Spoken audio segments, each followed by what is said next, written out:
कुमार राजपूत। आज हम उत्तर प्रदेश की विधानसभा लखनऊ में उपस्थित हैं और हमारे बीच में आज ऐसे व्यक्ति हैं जिनका परिचय कराना कोई बड़ी बात नहीं, क्योंकि हर बच्चे और हर व्यक्ति के ईमान पे उनका नाम है, क्योंकि वो निष्पक्ष और ईमानदारी से पत्रकारिता करते हैं। आज हमारे बीच में मनीष, सबसे पहले भैया स्वागत है आपका, बहुत बहुत धन्यवाद। भैया, आप बिना डर के जो पत्रकारिता करते हैं, किसी प्रकार का आपको डर नहीं लगता है? सबसे पहले तो आपने बोला कि परिचय के मोहताज नहीं है।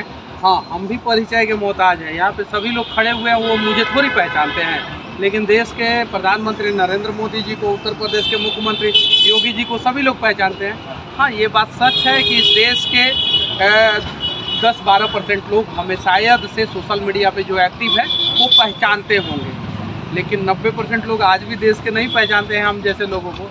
और डर के बारे में आपने पूछा है, देखिए, न्यूट्रल रह के जो है ना, ग्राउंड ज़मीनी हकीकत को दिखाना कोई गुनाह नहीं है। तो मैं कोई गुनाह नहीं करता हूँ, और जब गुनाह नहीं करता हूँ तो डर किस बात का है? जैसा देखा जाए कि कल एग्जिट पोल आया है उत्तर प्रदेश की विधानसभा में, आपकी नज़र में एग्जिट पोल कितना सही लग रहा है? सही होगा, लगभग वही रिजल्ट आने वाला है, क्योंकि जो ओपिनियन पोल आता है इलेक्शन के पहले वो गलत हो सकता है, क्योंकि इलेक्शन के समय में बदलते रहता है। एग्जिट पोल आता है वो 10% वेरी करता है, मैक्सिमम 10%। और अगर ऑलमोस्ट सभी चैनलों का एग्जिट पोल लगभग सेम हो और एक ही पार्टी को अगर जिता रहा हो सभी चैनल, तो लगभग वही रिजल्ट होता है। बाकी 10 तारीख को अगर अप्रत्याशित रूप से अगर ईवीएम में कोई जीन उन घुस जाए तो शायद कुछ बदलाव हो जाए, वरना जो है जो एग्जिट पोल है वही उसी के ऊपर नीचे 10 सीट ऊपर नीचे होने वाला है और उतना ही रिजल्ट आने वाला है। अच्छा, हम बात करें यूक्रेन और रूस की युद्ध, भारत सरकार के द्वारा अच्छे कदम उठाए जा रहे हैं, मगर वहाँ पे जो बच्चे फंसे हुए हैं उनके द्वारा कहना होता है कि हम फंसे हुए और सरकार के द्वारा अभी कोई कदम नहीं उठाया गया है। देखिए, निंदा करना और प्रशंसा करना, मतलब कि दोनों एक अलग चीज़ होता है। भारत की विदेश नीति जो है पिछले 7 साल में as compare to previous government थोड़ी सी अच्छी हुई है। मैं सरकार से लगातार सवाल करते रहता हूँ। यूक्रेन मुद्दे पे भी मैंने लगातार वीडियो बनाए जब बच्चे फंसे हुए थे, लेकिन उसके बाद से सरकार ने प्रयास किया, लेकिन उसमें समस्या क्या हो गया कि कुछ मंत्री वहाँ पे पोलैंड में, हंगरी में पहुँच गए और वहाँ पे फ़ोटो शूट कराना शुरू कर दिया। हंगरी का जो मतलब कि मेयर है उसने डांटा भी मंत्री साहब को कि आप बच्चों को क्यों नहीं लेके जा रहे हैं, और इधर इंस्ट्रक्शन दिया जा रहा है फ्लाइट में ऐसे बैठना वैसे उतरना। अरे यार, वो बच्चों को पता है, वो फ्लाइट से ही गए हैं यूक्रेन। तो ये सब चीज़ें नहीं होना चाहिए, और फ़ोटो शूट, वीडियो शूट, ये सब थोड़ा सा कम हो और ज़्यादा से ज़्यादा बच्चों को वहाँ से निकालने का प्रयास किया जाए। हालांकि बच्चे भी थोड़े बहुत तो गलत काम किए ही हैं कि आप जो है यूक्रेन में पढ़ने चले गए हैं, ऐसा सरकार के लोगों का कहना है, मेरा कहना नहीं है। ये तो आरोप रहा है। हाँ, आरोप रहा है, ऐसा उनका आरोप रहा है, लेकिन मेरे नज़र में वो गलत नहीं है। अगर यहाँ पे जो है बहुत सारे टैलेंटेड 97% मार्क्स लाने वाले बच्चे का अगर मेडिकल में नहीं होगा और उसे बनना डॉक्टर ही है तो कहाँ जाएगा? तो उसके पास 2 ही रास्ता है, या तो किसी दूसरे देश से वो डॉक्टर बन जाए, या तो आत्महत्या कर ले, अगले जन्म में पैदा होगा फिर डॉक्टर बनेगा। 97% मार्क्स लाने वाले बच्चे भी डॉक्टर भारत में नहीं बन पा रहे, और हर साल भारत में 3 से 3.5 लाख डॉक्टरों की ज़रूरत है हर साल, जिस प्रकार से जनसंख्या बढ़ रही है।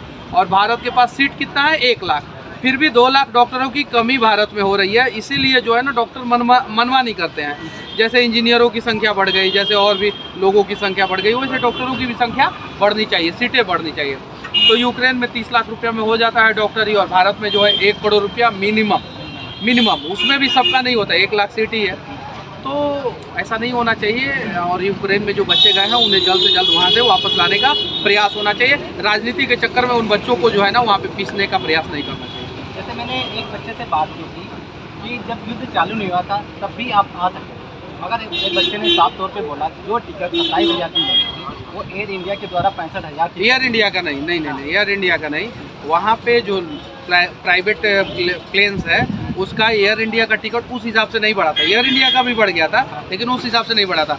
लेकिन जब जो है वहाँ पे बम गिरना शुरू हो गया, पहला बम गिरा, उस समय जो है 1 लाख से ऊपर टिकट हो गया, क्योंकि सरकारी कोई एयरलाइंस कंपनी नहीं थी, प्राइवेट थी। प्राइवेट तो आपदा के समय में भी अवसर ढूंढता है, जैसे जियो। जैसे देश में कोरोना बढ़ा उसका टैरिफ बढ़ गया, क्योंकि सब लोग घर में थे, मोबाइल इस्तेमाल सब लोग करते हैं, ऑनलाइन सभी लोग जाते, तो जियो को पता था कि देश मरे देश जाए भाड़ में, हम अपना टैरिफ बढ़ाएंगे। तो सरकारी कंपनियां होनी इसीलिए भी अनिवार्य है। अगर उस समय जो है एयर इंडिया जो है ना प्राइवेट नहीं होती, सरकारी होती, तो शायद उस हिसाब से जो है ना एयर इंडिया का भी टिकट नहीं बढ़ता, और एयर इंडिया का अगर टिकट नहीं बढ़ता तो प्राइवेट कंपनियों का भी नहीं बढ़ता, और ज़्यादा से ज़्यादा अभी तक आपने ये देखा कि आपने किसी नेता का ऐसा क्या है? मैंने ये भी देखा, देखिए मेरे YouTube चैनल पे लगभग 27 लाख से ज़्यादा सब्सक्राइबर है, और फेसबुक पे भी हमारा जो है 4-5 पेज है जिस पे 1 मिलियन से ज़्यादा है, 4-5 पेज है जिस पे 1 मिलियन से ज़्यादा है। लेकिन पूरे उत्तर प्रदेश चुनाव में अगर मैं नेता के पीछे जाता तो हालांकि मुझे कुछ पैसे मिलते हैं, जैसे सबको मिलते हैं, सबको पता है, लेकिन मुझे वो इज्जत नहीं मिलता। मैं समाजवादी पार्टी के रैली में गया, बीएसपी के रैली में गया, बीजेपी के रैली में गया, कांग्रेस के रैली में गया, मुझे किसी ने दलाल नहीं कहा। मैं पूरे उत्तर प्रदेश चुनाव में ही नहीं, उत्तर प्रदेश चुनाव से पहले भी आप उठा के देख लेंगे, कहीं गलती से अगर सड़क पे कोई नेताजी मिल जाते हैं भीड़ में तो हम सवाल कर लेते हैं।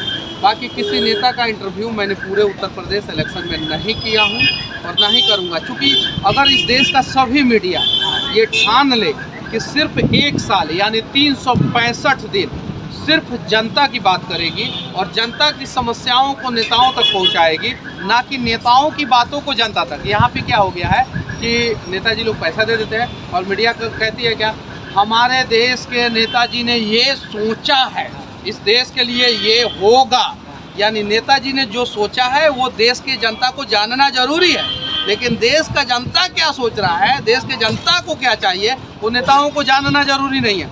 वही काम मैं करता हूँ कि देश के लोगों के बीच में जाता हूँ। कहीं कहीं जब हम लोग जाते हैं ना तो लोग हमारे माइक को ऐसे हटा देते हैं, बोलते हैं अरे दलाल मीडिया, बिकाऊ मीडिया, तुम लोग यही है। तो आरोप रहता है। हाँ, जब वो लोग हमारे बारे में जानते हैं, वीडियो देखते हैं, तो बोलते हैं नहीं बहुत अच्छा है। कहीं कहीं लोग जो है भगा दे, अरे नहीं हम नहीं देंगे स्टेटमेंट, हम कुछ नहीं बोलेंगे, सिर्फ सरकार को कोसेंगे। ये सारे समस्याओं का सामना करने के बावजूद भी हम लोग लोगों के ही बीच में रहते हैं और लोगों की ही समस्याओं को दिखाने का प्रयास करते हैं। क्या पता किसी दिन बदलाव हो जाए, और जिस दिन बदलाव हो जाए उस दिन हमारा देश सही में बदल जाए। मतलब मैंने आपकी एक वीडियो में देखा था क्योंकि बॉलीवुड के एक्टर सोनू सूद, आप उनके प्रत्यक्ष देखिए Sonu Sood he is actual not actor, he is real hero, और there are far difference between actor and real hero. जैसे शाहरुख खान हुए, वो एक्टर हैं, ओनली एक्ट करते हैं, उनको बोला जाएगा ये शराब का प्रचार करना है तो एक्टिंग से उसका भी प्रचार कर देंगे। अमिताभ बच्चन को बोला जाएगा कि ये पैसा लीजिए गुटखा का प्रचार करना है तो गुटखा का प्रचार करते थे कमला पसंद का, हालांकि रेलाई के बाद छोड़ दिए। तो बहुत सारे, तो वो लोग एक्टर हैं। सोनू सूद रियल हीरो हैं। उन्होंने सोनू सूद चुनाव नहीं लड़ रहे थे, उनकी बहन चुनाव लड़ रही थी। उन्होंने जब कोरोना था देश में तो किसी से पूछा नहीं कि आप किस पार्टी के नेता हैं, किस पार्टी के कार्यकर्ता हैं, किस पार्टी को वोट दिए हैं। जो भी उन्हें दिखे उनका उन्होंने मदद किया। और अगर सोनू सूद मुंबई में मदद करना शुरू नहीं किए होते तो देश में लोग घर से बाहर निकल के मदद नहीं करते लोगों का। तो वो तो रियल हीरो है, और रियल हीरो के साथ खड़े होने में हमें भी गर्व महसूस हुआ। इसीलिए मैं पूरे चुनाव भर सिर्फ और सिर्फ सोनू सूद के साथ खड़ा हुआ। बाकी चलिए ठीक है, रिपोर्टर रवि राजपूत के नाम से यूट्यूब चैनल होगा, फेसबुक पेज होगा, आप लोग सब्सक्राइब करें, शेयर करें और लाइक करें।